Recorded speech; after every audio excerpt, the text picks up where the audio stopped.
Bien, pues partiendo de toda la información que nos acaba de dar el químico Carlos, que realmente es bastante valiosa, cuando nos pidieron participar en este simposio y nos pedían hablar específicamente de calidad, incluyendo el tema de acreditación, fue un poco complejo organizarnos en cómo íbamos a distribuir la información y a manejarlo. En este momento, hagan de cuenta que no han escuchado al químico Carlos y vamos a retroceder un poquito en el tiempo. No porque lo que él nos haya dicho no valga la pena, al contrario, es sumamente importante, pero esta parte del reconocimiento o de obtener la acreditación de nuestro laboratorio realmente es un tema ahorita que se ha puesto muy de moda. Todos es como que queremos lograrlo, pero también tenemos muchas dudas al respecto. Y casualmente venimos aquí y escuchamos ahorita hablar muchísimo sobre calidad, pero también vale la pena retroceder un poquito para saber desde dónde se originó todo este tema de la calidad. Hay una analogía que dicen por ahí que la calidad es como el éxito, todos lo queremos, pero luego no sabemos cómo conseguirlo. Y la realidad de las cosas es que si yo les pregunto a ustedes para cada quien cómo lo definen, me darían una explicación bastante similar, sin embargo, no sería lo mismo. La calidad puede ser tanto para un servicio como para un producto. Y da la casualidad que dentro del laboratorio hacemos dos cosas. Damos el servicio a los pacientes, pero también tenemos que cuidar un producto que viene siendo el resultado. Entonces, pues se vuelve un poco complejo esta parte de cómo hacerlo.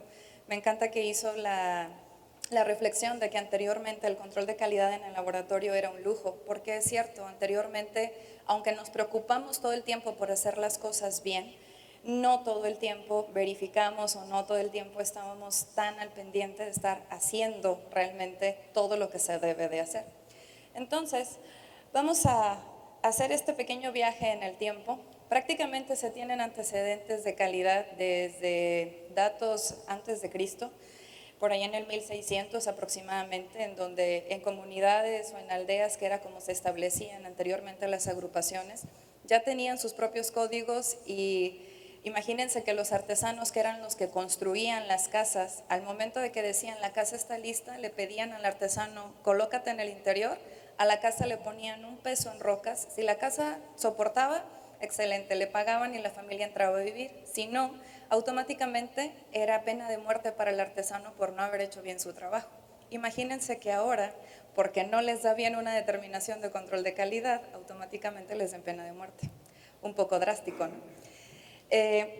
Más adelante, aproximadamente en la década de 1890, 1900, que es cuando tenemos todo este despunte de la revolución industrial más las guerras mundiales, también hubo grandes aportaciones al campo de calidad por el hecho de que llegaron las máquinas a apoyar en el desarrollo industrial o en el desarrollo de la producción en masa.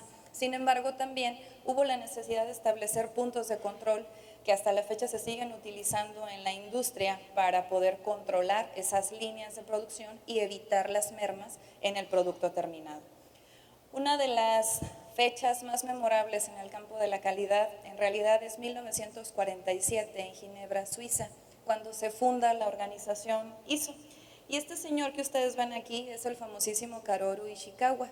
No sé si en algún momento lo han escuchado nombrar, seguramente sí.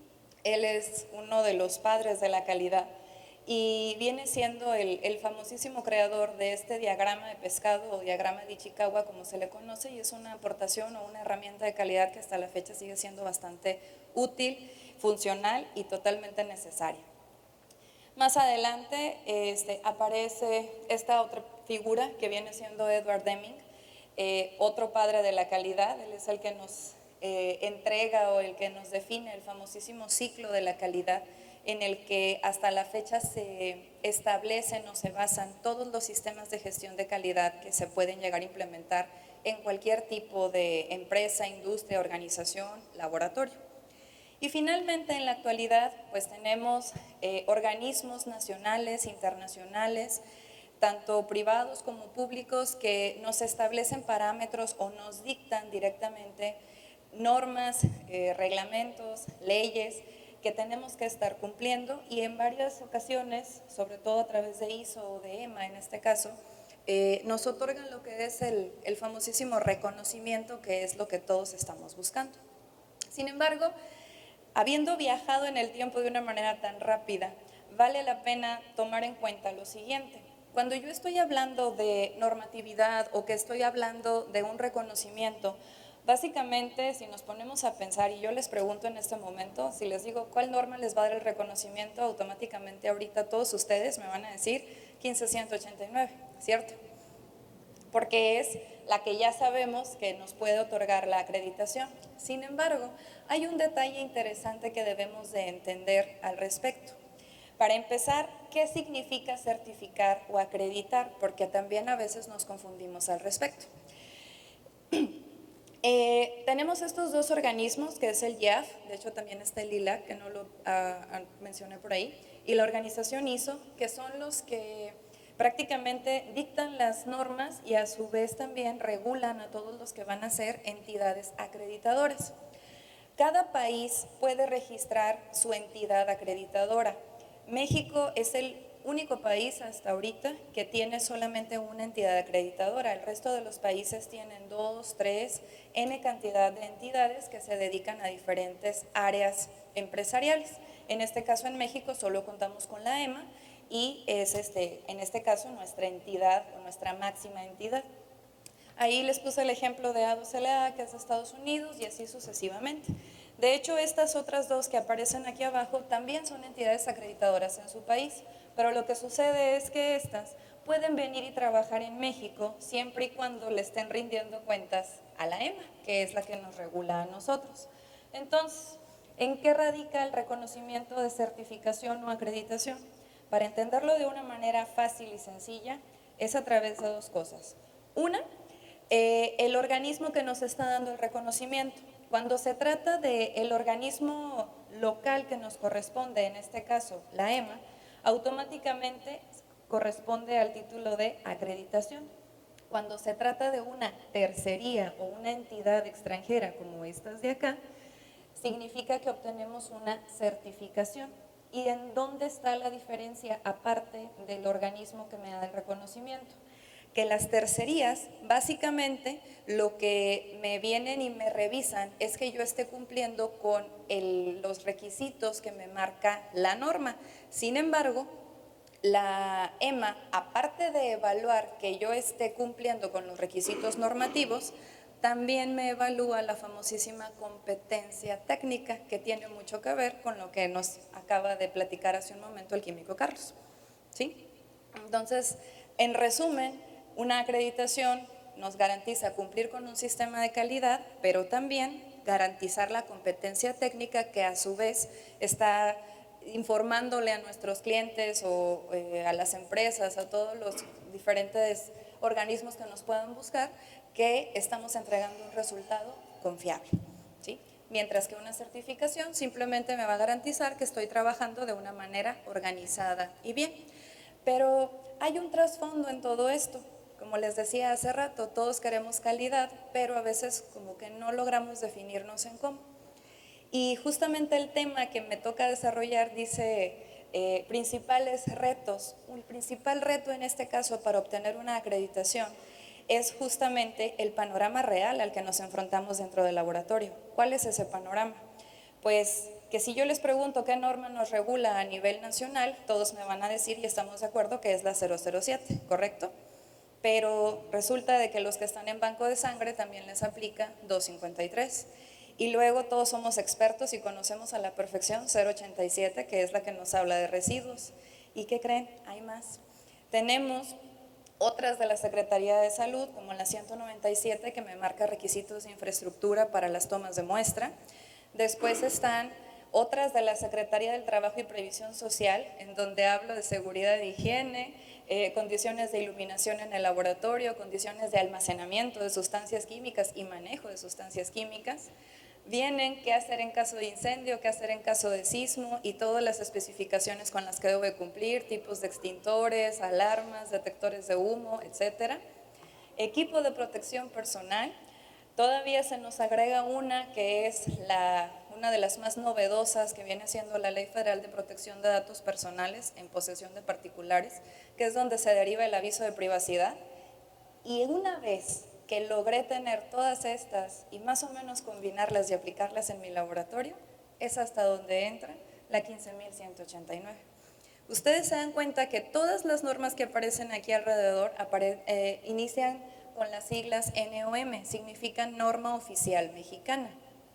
Al decir norma oficial mexicana, significa que son de carácter obligatorio, es decir, todas las que están en color azul básicamente son las que debo de cumplir antes de pensar en una norma internacional que viene siendo la NMX 15189. NMX significa que es una norma internacional que tradujeron al idioma español, en donde yo puedo aplicarla siempre y cuando yo decida hacerlo y obtener un reconocimiento adicional. Sin embargo, pues es opcional. ¿Sí? Entonces, no se asusten, la mayoría de estas les aseguro que sí las aplican a medias, completas, más o menos, pero sí las tienen en su laboratorio. Bien, ¿cuáles serían entonces los requisitos principales o generales que me manejan tanto las normas oficiales mexicanas como una norma internacional? Básicamente, todas ellas me están solicitando o me están pidiendo que tengo que cuidar de entrada mi estructura organizacional. Es decir, por un lado es tener bien definidas las funciones, por otro lado tener la oportunidad de brindar capacitación y todas estas cuestiones que son totalmente necesarias para el personal. Tenemos la definición documental tanto de manuales, procedimientos, instrucciones de trabajo, registros, la infraestructura en cuanto a las áreas específicas de trabajo, obviamente el control de los dispositivos, es decir, de los equipos que yo utilizo en el laboratorio, y también el control de materiales y reactivos que estoy utilizando. Hace un momento veíamos ahí un desglose de la necesidad tan importante de revisar o de leer los insertos, y realmente es impresionante cuando me toca darles talleres y les digo, vamos a revisar el inserto y hay que buscar esto. Hay veces que se tardan hasta media hora en localizar toda la información porque no leemos. Y es cierto, la letra está micrométrica, pero también es información sumamente valiosa que ya vimos hace un momento, es totalmente necesario revisar. ¿Cuáles son los mitos al momento de que hablamos de la acreditación? Y seguramente ustedes los han escuchado o hasta los han pensado o creído en algún momento. Para empezar, el primero que casi siempre llegan y me consultan, ¿es cierto que necesito ser un laboratorio totalmente grande y tener matriz y sucursales y demás para poder acreditarme? Pues si tienes toda esa estructura, adelante y qué bien, pero como tal no es un factor determinante de que vas a obtener tu acreditación y que vas a hacerlo con éxito. Realmente un laboratorio, así sea un laboratorio en donde trabajen 3 personas, a un laboratorio en donde estén hasta 45, 60 personas, puede acreditarse sin mayor problema. De hecho, hay mayor facilidad cuando es más pequeño por la situación de que es menos personal con quién trabajar, con quién congeniar, con quién entendernos y con quién desarrollar las cosas. ¿Sí? A veces la carga de trabajo, pues, obviamente se va a aumentar, pero de cualquier manera es un poco más sencillo poder controlar los procesos. Es mejor si me certifico primero, que es otra cuestión que luego surge bastante por ahí. Realmente, si vimos ahorita la definición de lo que es certificación comparándolo con acreditación, nos podemos dar cuenta que realmente no va a ser determinante tampoco o no va a ser a veces lo más recomendable. Una certificación vimos hace un momento que solamente me está garantizando que cumplo con un sistema de calidad.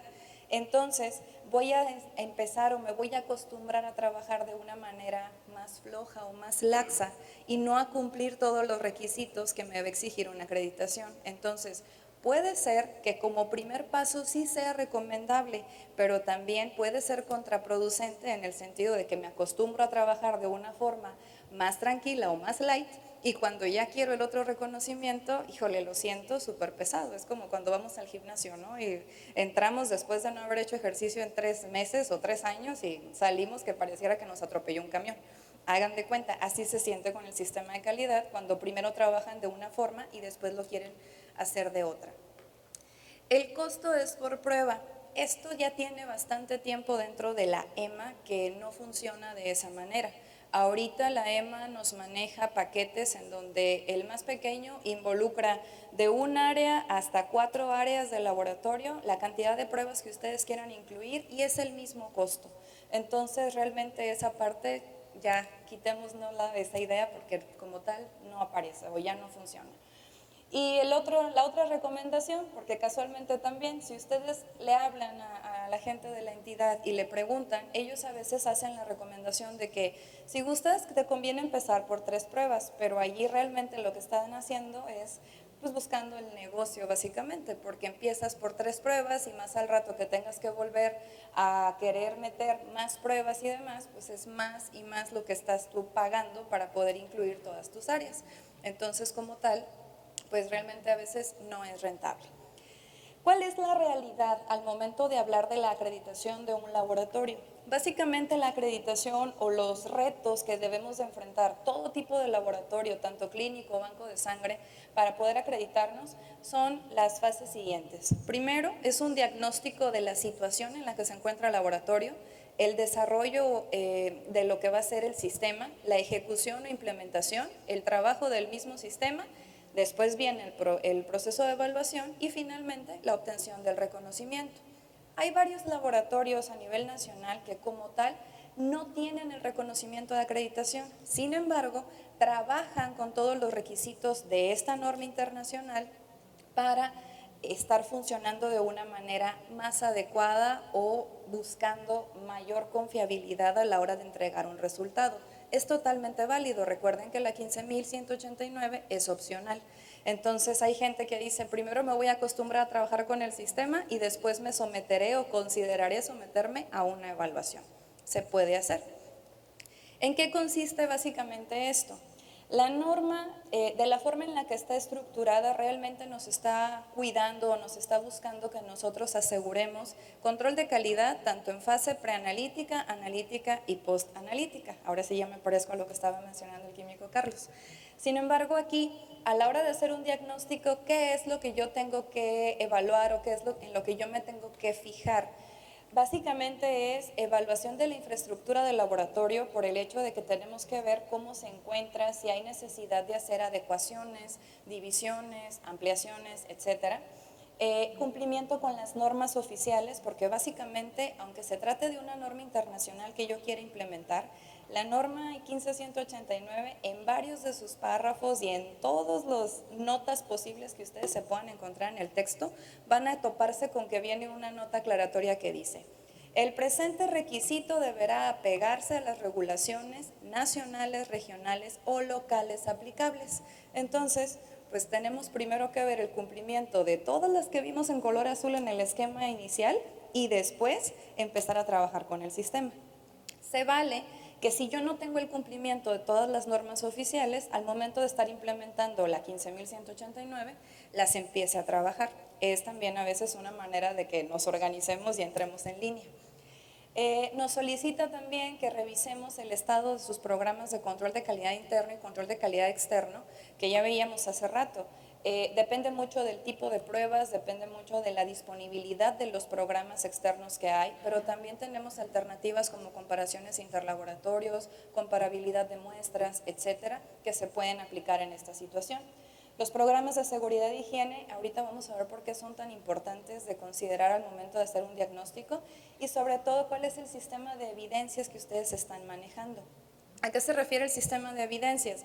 Pues básicamente a que como químicos somos buenísimos resolviendo problemas, pero luego no anotamos. Y a los días que de pronto digo, chin, ¿cómo era el valor o cómo era el factor de corrección que sacamos el otro día y la dilución? ¿Y te acuerdas? Ay, quién sabe, fue con la servilleta con la que me limpié la torta en la mañana. Entonces, pues eso es un dato interesante que se tiene que cuidar porque realmente una norma todo te está pidiendo que aprendas a documentarlo.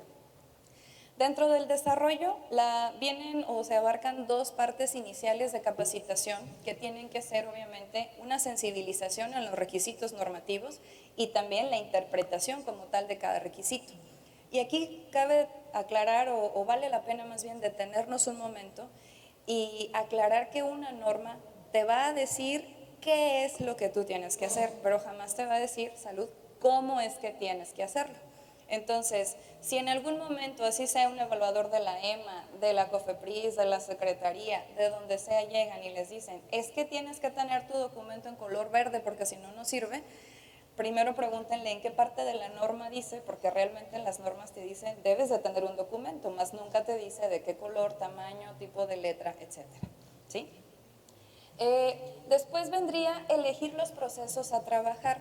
Este es un punto interesante. ¿Se acuerdan hace un momento en los mitos, al momento de hablar de que podemos empezar por 3 pruebas o podemos elegir varias áreas y demás?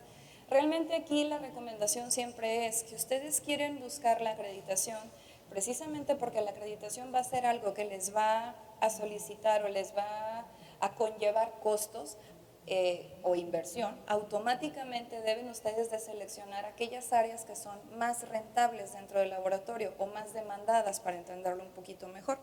Entonces, una vez que elegimos esos procesos, se empieza a trabajar con todo el desarrollo documental, la definición de requisitos, y viene ese tema de gestión del riesgo.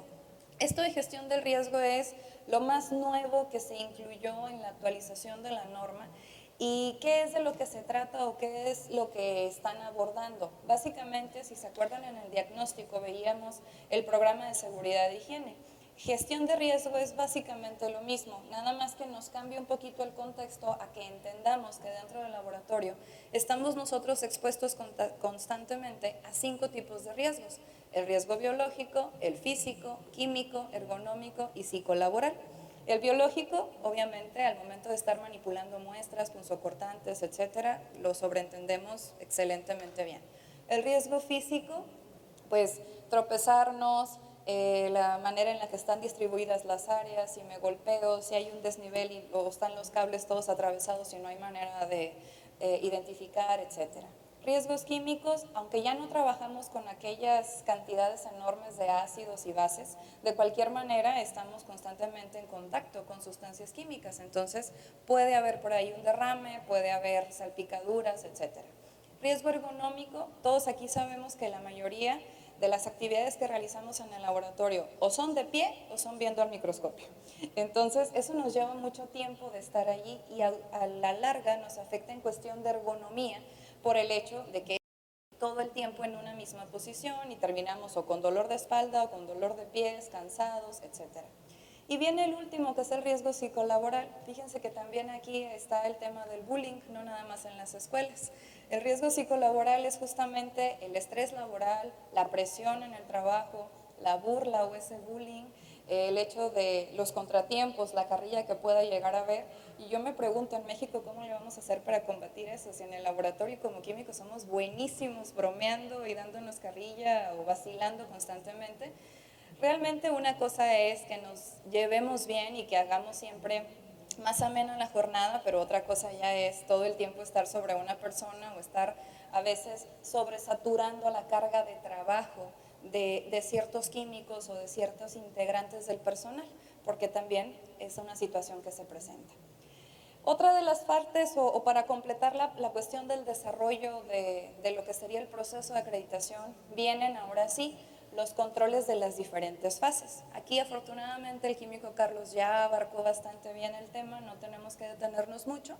Ya nos mencionó justamente, enfocado al área de coagulación, cómo se tiene que trabajar con la fase preanalítica, la analítica y la postanalítica. Aquí nada más vale la pena mencionar que en la cuestión de validación de métodos de prueba, la norma como tal te lo solicita así, validación, pero realmente esa parte que él aclaró sobre que es una verificación la que estamos haciendo dentro del laboratorio es correcta. Y ha sido un tema de debate bastante fuerte con los mismos organismos de la entidad, porque luego ellos dicen, es que tienes que validar. No, yo no voy a generar o no voy a crear un reactivo para comercializarlo. Yo más bien tengo que asegurarme de que me esté funcionando a mí en las condiciones de operación del laboratorio. Entonces, ahí siempre tenemos esa duda y siempre también es uno de los puntos en donde luego me dicen, es que me dijeron que para poder hacer la acreditación forzosamente tengo que validar, pero yo voy a hacer métodos cualitativos. Los métodos cualitativos se pueden validar con la única diferencia de que solamente se les aplica el parámetro de precisión y veracidad, igual que los semi-cuantitativos. Y después están los cuantitativos, en donde ya aplican las 4 mediciones: linealidad, precisión, veracidad e incertidumbre. Para todo esto, Carlos les menciona las guías de CLCI, hay guías dentro de la misma entidad en las que nos podemos basar, hay mucha información al respecto actualmente, incluso las mismas casas comerciales ya dominan mucho mejor este tema, ya no se quedan con cara de signo de interrogación cuando les solicitamos trazabilidad o las cartas control o cómo hago esto o ayúdame con esto otro. Entonces realmente ya no estamos en esa etapa en pañales en la que nos encontrábamos todavía hace 5 años y en la que era realmente muy complicado obtener información. Ahorita ya tenemos muchas ventajas sobre esto. En la parte de la ejecución viene aquí uno de los retos más importantes. ¿Por qué? Cuando vamos a desarrollar un sistema, ¿se acuerdan que en el desarrollo lo primero era la sensibilización que yo les decía? Tenemos que entender los requisitos normativos, pero también el personal tiene que estar consciente de todas las actividades adicionales que va a conllevar estar implementando el sistema. ¿Por qué? Porque todo el personal debe de involucrarse y va a llegar un punto en donde todos van a tener que revisar o todos van a tener que ponerse de acuerdo y también van a tener que desarrollar documentación o apoyarnos en la revisión de los mismos. Un punto bien importante aquí es que al momento de definir documentos dentro de un sistema o fuera de él, tienen que tomar en cuenta que el lenguaje debe ser entendible. Siempre hago yo la recomendación con mis clientes de que si van a definir un tríptico informativo para cómo obtener la orina de chorro medio para que se lo den al paciente, pues de preferencia pónganle dibujitos y si ustedes saben que el paciente no va a entender cierto término, cámbienselo por uno más coloquial que ellos logren entender, ¿sí? Cada quien sabe el tipo de pacientes o el tipo de clientes que tenemos alrededor, entonces en función de eso es como tenemos que desarrollar la documentación. Obviamente dentro del laboratorio funciona exactamente igual. Al momento de hablar ya finalmente del trabajo y de la evaluación, tenemos, obviamente, si ya definí, si ya trabajé, si ya desarrollé un montón de documentos y demás, pues tengo que asegurarme de que esos documentos se estén utilizando, porque también somos buenísimos a veces para invertir horas de nuestra vida en desarrollar un manual de organización o en hacer una instrucción o cosas por el estilo, pero como la hice yo solo y no se la compartí a nadie, ahí se queda guardada bien bonita en una carpeta y entonces todo ese tiempo realmente queda perdido. Entonces aquí es uno de los puntos, por eso el hecho de que se involucren y al mismo tiempo también el hecho de asegurarnos que se esté utilizando o que las bitácoras se estén llenando correctamente y demás. Viene también aplicación de herramientas de calidad que a lo largo de la implementación de un sistema se van aprendiendo. La evaluación o adecuación de documentos cuando se encuentren que hay una bitácora que de pronto ya no tiene sentido una columna o que ustedes mismos le tachan y le corrigen el campo para estar registrando otro tipo de evidencia, llegó el momento de adecuarla. Entonces, en lugar de tener ahí hasta la fotocopia ya toda chueca, nos podemos poner un momentito a acomodar la tablita bien en Excel y que nos quede ya bonita con todos los campos que nosotros necesitamos. Y finalmente vendría el proceso oficial de la evaluación, que es una auditoría interna. La auditoría interna es como dicen por ahí el dicho, la ropa sucia se lava en casa. Entonces, la hacemos nosotros mismos y realmente ustedes todos los días están haciéndose auditorías internas. A lo mejor es más hacia la fase de la evaluación o validación de resultados, como ustedes le llaman, pero eso es un proceso de auditoría, evaluar que estén haciendo bien las cosas, que estén cumpliendo con todo y prácticamente al momento de que viene el proceso de auditoría externa es algo muy similar, con la diferencia de que llega alguien de fuera a evaluar lo que yo estoy haciendo. ¿Cuál es la finalidad ya para concluir? Pues básicamente tener bien definidos mis requisitos de operación, ponerme de acuerdo, lograr estandarizar, definir adecuadamente si yo voy a trabajar con X o Y tipo de muestra, si yo voy a hacer mi transporte de una u otra manera, todas las operaciones específicas a mi trabajo. Obviamente también voy a aprender a controlar los procesos de una manera más cercana y a saber específicamente qué es lo que le duele a la prueba y a qué punto es al que yo me tengo que ir a atacar para resolver un problema.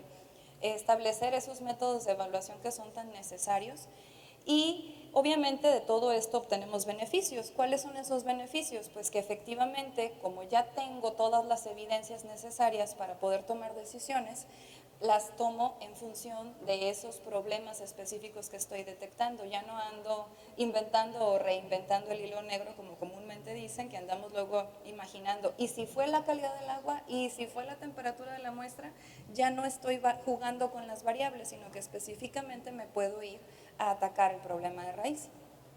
También estoy obteniendo evidencia objetiva del trabajo, resultados, problemas, soluciones, porque estoy documentando absolutamente todo, ya no ando batallando con dónde lo dejé, dónde lo anoté o en dónde es que decía. Y un punto muy importante en esto, cuando ustedes trabajan buscando un sistema de calidad como tal, van generando ese sentido de pertenencia con el mismo personal y logrando el trabajo en equipo. Claro, para esto necesitan pues bastante constancia, bastante participación y es un proceso que se lleva su tiempo. Tampoco crean que va a ser de la noche a la mañana, pero sí se puede lograr.